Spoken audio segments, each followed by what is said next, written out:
एक तरफ पीटीआई का एहतजाज ख़त्म होने के बाद मईशत का पहिया चल पड़ा है और स्टॉक एक्सचेंज ने आज एक रिकॉर्ड कायम कर दिया है। 1 लाख पॉइंट्स का संगे मील अबूर कर लिया है। जबकि दूसरी तरफ पीटीआई की फाइनल कॉल के बाद आफ्टर शॉक्स का सिलसिला जारी है। एक के बाद एक इस्तीफ़ा आ रहा है। पहले सलमान अकरम राजा साहब जो कि सेक्रेटरी जनरल थे, उन्होंने ज़ाती वजूहात की बिना पर इस्तीफ़ा दिया। फिर उसके बाद साहिबजादा हामिद रजा साहब जो हैं वो कोर कमेटी सियासी कमेटी से भी मुस्ताफ़ी हो गए हैं।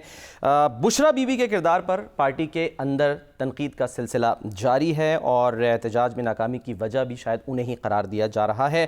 जबकि ताजरों ने अदालती हुक्म के बावजूद इस्लामाबाद में एहतजाज पर तौहीन अदालत की दरख्वास्त दायर की थी, जिसकी समाअत में इस्लामाबाद हाई कोर्ट ने अब पीटीआई को नोटिस जारी कर दिया है।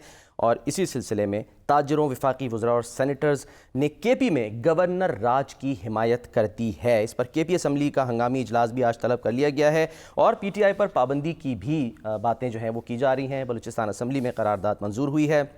शामी साहब, सर, मुजाहिरीन की हलाकतों से मुतालिक एक तो ये कि पीटीआई के मुतज़ाद बयानात जो हैं वो सामने आ रहे हैं और आज भी कुछ प्रेस कॉन्फ्रेंसेस हुई हैं।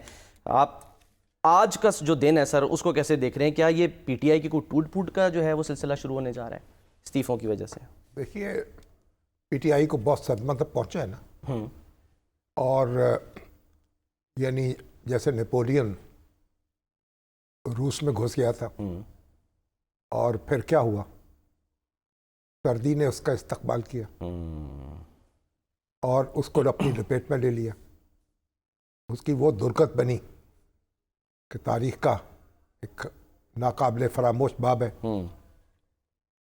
तो खान साहब से सब लोग कहते रहे कि आप ये एहतजाज का जो तरीका है ना, वो एक पार्लिमानी तरीका, जमहूरी तरीका, दस्तूरी तरीका अपनाएं और ऐसी कोई सूरत हाल ना पैदा होने दें जिससे कानून शिकनी का इल्ज़ाम लगे।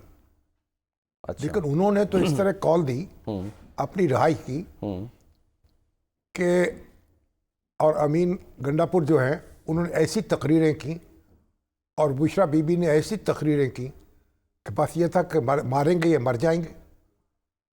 तो एक ऐसी जंग उन्होंने अपने ऊपर मुसल्लत कर ली। खुद पानीपत की चौथी लड़ाई लड़ रहे हैं। अब जब उसमें फिर शिकस्त हुई है और अव्वलन तो पूरे मुल्क से लोग आए नहीं, उतनी बड़ी तादाद आए जो केपीके से आए, उसमें सरकारी वसाइल इस्तेमाल किए और जो चले थे, जो इस्लामाबाद तक पहुंचने की कोशिश कर रहे थे, उनका महज एक हिस्सा जो है 4-5 हज़ार आदमी जो है डी चौक पहुंचे। और जो हुकूमत की तरफ से बार बार कोशिश हो रही थी, मोहसिन नकवी साहब बार बार पैगाम भेज रहे थे, उनको सहूलतें दे रहे थे ताकि खान साहब से बात कर लें और समझानी में जाके अपना धरना दे दें। फिर उनसे बेलारूस के जो प्रेसिडेंट हैं वो चले जाएंगे तो उसके बाद फिर बात आगे बढ़ जाएगी। उन्होंने ये मौका गंवा दिया। बुशरा बीबी ने ललकारा मारा और कहा कि हमारी सूरत में डी चौक जाएंगे, खान साहब को रहा कराएंगे और वहाँ फिर जो कुछ हुआ तो सब मालूम है। अब उसके असरात मुरतब हो रहे हैं। सर, मैं ताज़ा एक और ख़बर भी शेयर हमारे जो सलमान राजा है, सर मैं सिर्फ शेयर कर दूं, ताज़ा खबर जो भी आ रही है वो ये कि एक तो बैरिस्टर गौहर को जो है वो ओहदे से हटा दिया है और सलमान अकरम राजा को भी बानी पीटीआई ने, ये खबर आ रही है, और उनकी जगह असद कैसर साहब जो हैं वो चेयरमैन नामजद हो गए हैं और अली मोहम्मद खान मरकज़ी सेक्रेटरी जनरल नामजद हो गए हैं। ये अभी ताज़ा खबर आ रही है। अगर ये तब्दीली हो चुकी है, अब ये तो उसके जो सियासी लोग थे वो तो ये बात कर रहे थे, मुतालबा कर रहे थे। हाँ जी।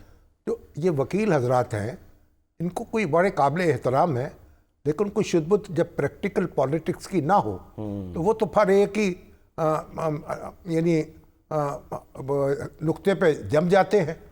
और जिस तरह सलमान अकरम राजा जो हैं अच्छे भले वकील थे और पीटीआई की मोहब्बत में ऐसे सरशार हुए, तो अब फ़ानी हम तो जीते जी, वो मैयत हैं बे गोरो कफन, गुरबत जिसको रस ना आई और कफन भी छूट और वतन भी छूट गया। अच्छा। अब ये हुआ कि अब उसके बाद जो दूसरे वकील हैं, शुहैब शाहीन हैं, खुद गौहर साहब हैं, दूसरे, वो इन एक से एक जो है वो शोले उगलता है, लेकिन पता है नहीं सियासत का।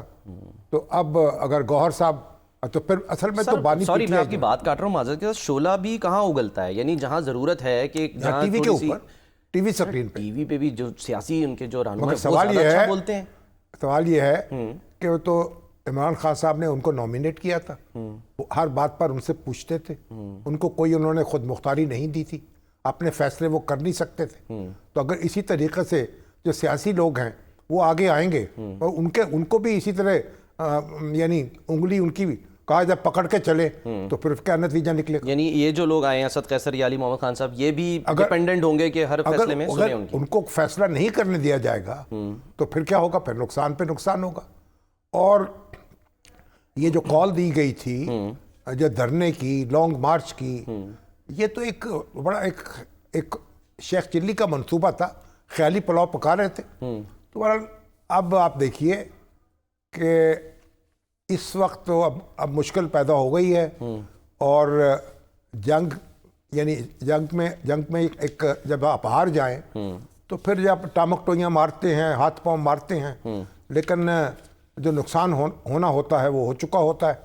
तो अगर अब सलमान अकरम राजा हैं, बैरिस्टर गौहर हैं, वो घर आ जाएंगे, अली जफ़र हैं, तो अब ये नए लोग आएंगे। अब ये नए लोग जो हैं वो जो तहरीक तहफ़्फ़ुज़ दस्तूर बनाई गई थी, हाँ जी, जिसमें उसमें तो हमारे असद कैसर भी पेश थे और हमारे जो है महमूद खान अचकज़ई वो भी उसके चेयरमैन थे, उनसे किसी ने पूछा ही नहीं है।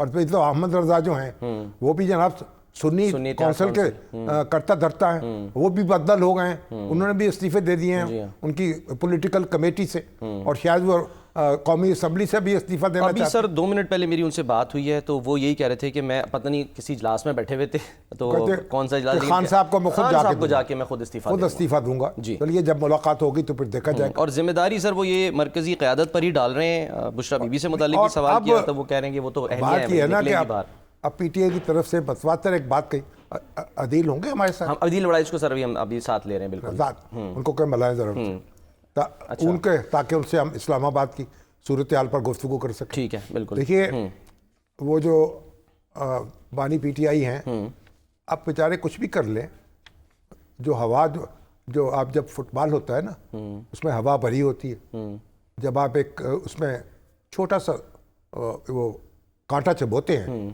तो हवा निकलनी शुरू हो जाती है। फुटबॉल हो या गाड़ी का टायर हो वो पिचक जाता है।